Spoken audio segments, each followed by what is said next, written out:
A Denver Post report showed this week that over $35 million has been spent on ballot issue campaigns in Colorado to date. Opponents of the proposed cigarette tax increase have spent $10 million of those dollars, the most so far. The second highest total is the Yes on Proposition 106 campaign, the Medical Aid and Dine initiative. Eric, as you look at the money spent on the ballot initiatives, for me, it seems because we don't have a Senate race, competitive Senate race, and there's a lot more air in the room to do it. Were you still surprised by how much money is being spent so far? Oh, it's always shocking when you see these numbers. It leads me to really question some life decisions I made to get out of that line of work, because there's a ton of money being spent in that particular game these days. I keep thinking of, what if we had some of these other propositions on the ballot that aren't there? What if we had a major fracking fight? Can you imagine what those numbers would be? If we had the grocery store beer and wine issue and all the opposition to that, or if we had a big Tabor fight. Three of those were all slated for the ballot. Imagine what this would have been like. TV stations, are not living off of presidential campaign money in Colorado this year. There's only a modest amount of that. The Senate money is very, very modest, so that TV sales execs are very happy for these ballot measures. The interesting piece on the tobacco side is I was involved in the campaign 12 years ago to do the last tobacco tax increase in Colorado. I have nothing to do with the current campaign.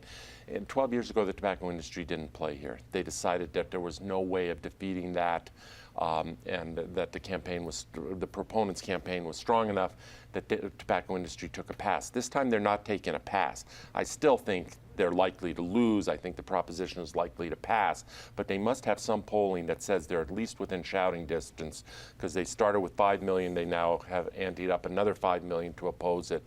So perhaps they have some polling that is interesting and giving them some reason for encouragement. Kara, we often hear about outside money coming in to influence local politics. Well, clearly, we are seeing this $10 million. There aren't any tobacco companies in Colorado. Lots of money for the Yes on Proposition 106 campaign. That's not all coming from Colorado. So your thoughts on seeing these big totals? Well, I don't have a lot of thoughts on the big totals per se, because there just hasn't been enough time or enough person power media-wise to be able to really scrutinize some of these ballot measures. I mean, we've got 9 measures on the statewide ballot this year that, Patty mentioned.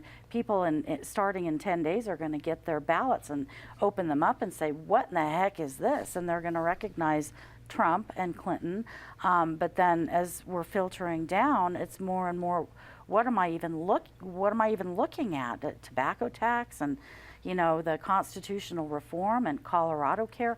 All of these issues should be issues that we should be talking about front and center beyond this table, and that's just not happening because of the overwhelming importance put on the presidential race. Sure. So, and that doesn't even, we're not even talking about the local measures like the scientific and cultural tax. Sure. And all of the school bond measures that are on the ballot all over the state.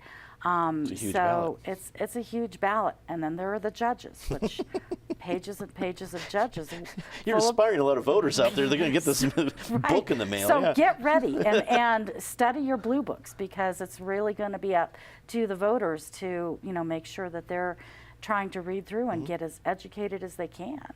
Patty, you think people will be able to get as educated as they can with the size of ballot coming? If they start now, my blue book just arrived, went through my mail chute, and I think dented the floor. I mean, it was big.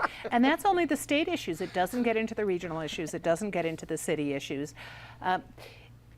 Eric was talking about the polling for the tobacco tax, and the tobacco companies may be following polling, but whoever is putting money into Colorado Cares is not paying attention to the polling, obviously, because that is clearly going down. Now we know why healthcare is so expensive. No one is bothering to balance, cause and effect.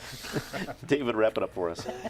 The biggest disparity on any statewide ballot issue between the enormous pile of corporate special interest money on the one hand and just a little bit of money from the citizens on the other hand is on Amendment 71, to make it almost impossible for voters to put initiatives on the ballot. They call it Raise the Bar. Independence Institute and Common Cause are working together against it, and we call it Rig the Bar.